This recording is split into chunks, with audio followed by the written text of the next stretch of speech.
Hello everyone, সবাই কেমন আছেন? ওয়েলকাম করছি আমার পাঁচমিশালি কিচেনে। আজকের দুপুরে রান্নাবান্নাটা শেয়ার করলাম। আজকে থাকবে চিকেন কষা, যেহেতু আজকে ফ্রাইডে, মাটন বা চিকেন একটা কিছু করতেই হবে বাসায়। তো আজকে আমি রান্নাটা করব, কাঁচা মাংসটাকে আমি আসলে মশলার মধ্যে ভালোভাবে কষাবো। কিছুক্ষণ কষানো হয়ে গেলে আমার তারপরে আমি একটু গরম জল দিয়ে দিব। গরম জলটা দেওয়ার পর বেশ কিছুক্ষণ আমি রেখে দিব, চুলায় ছোট আঁচে রেখে দিব, কারণ ভালোভাবে কুক হতে হবে রান্নাটা। তারপর উপর থেকে একটু গরম মশলা ছড়িয়ে দিব। একদম লাস্টের দিকে আমি জাস্ট আধা কাপের মতো মিল্ক দিব।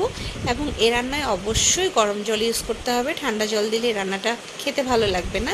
আর ছোট আঁচে রান্নাটা কমপ্লিট করতে হবে। তো সবশেষে আমি মিল্কটা দিয়ে রান্নাটাকে একদম দমে রেখে দিব। তারপর রান্নাটা কমপ্লিট হয়ে যাবে। তারপর গরম ভাতের সাথে খেতে অনেক মজা।